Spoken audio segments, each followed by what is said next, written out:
Assalamualaikum warahmatullahi wabarakatuh. Salam sejahtera Indonesiaku. Memulai masuk tahun 2020 ini, seluruh dunia dikejutkan dengan kehadiran virus baru, yaitu coronavirus jenis baru, SARS-CoV-2. Dan penyakit ini disebut coronavirus disease 2019 atau COVID-19.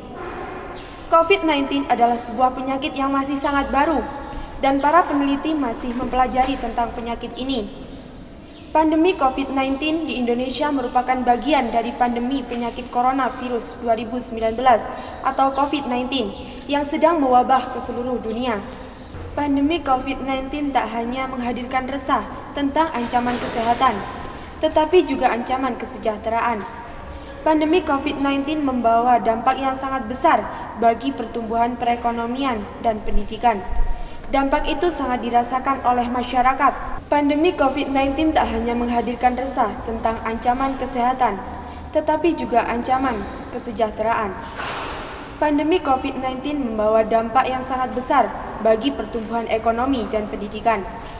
Dampak itu sangat dirasakan oleh masyarakat, terutama masyarakat kelas menengah ke bawah.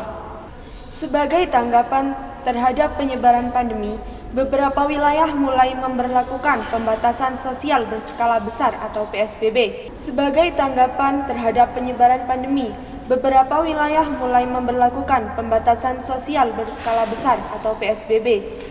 Pandemi COVID-19 tidak akan bisa hilang begitu saja dari negara kita, karena kebanyakan masyarakat masih abai terhadap kebijakan pemerintah tentang pentingnya disiplin penerapan protokol kesehatan. Masih banyak yang beranggapan bahwa COVID-19 adalah penyakit yang biasa-biasa saja, sehingga imbauan pemerintah untuk mematuhi protokol kesehatan kurang direspon oleh masyarakat.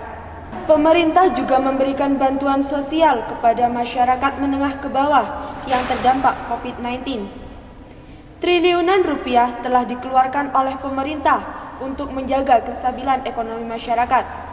Namun sungguh disayangkan, masih saja ada penyelewengan dana yang dilakukan oleh oknum yang tidak bertanggung jawab. Dari beberapa permasalahan di atas, saya Muslihatun Nufus, calon legislator dari Dapil Jawa Timur. Jika nanti saya menjadi legislator, sesuai dengan fungsi legislator, yang pertama adalah fungsi legislasi. Saya bersama fraksi yang ada di DPR akan membuat undang-undang yang mengatur tentang pemberian sanksi atau pidana yang tegas bagi oknum atau masyarakat yang melanggar kebijakan penanganan pandemi ini.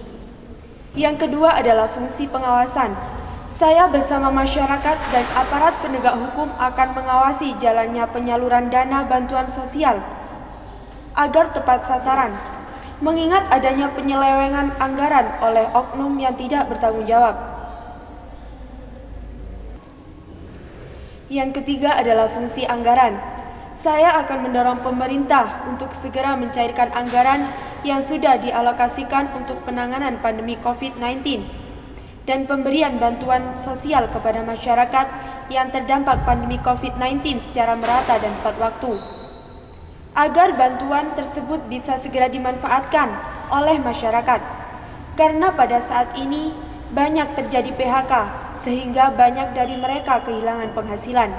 Hal utama yang harus saya lakukan sebagai seorang legislator, saya akan mengajak tokoh masyarakat untuk memberikan optimisme kepada masyarakat yang diimplementasikan dalam bentuk pemberian contoh hidup sehat, memberikan sosialisasi pada masyarakat tentang pentingnya pelaksanaan protokol kesehatan, serta dampak pandemi COVID-19 bagi kesehatan dan perekonomian. Sekian dari saya, calon legislator dari Dapil Jawa Timur. Assalamualaikum warahmatullahi wabarakatuh.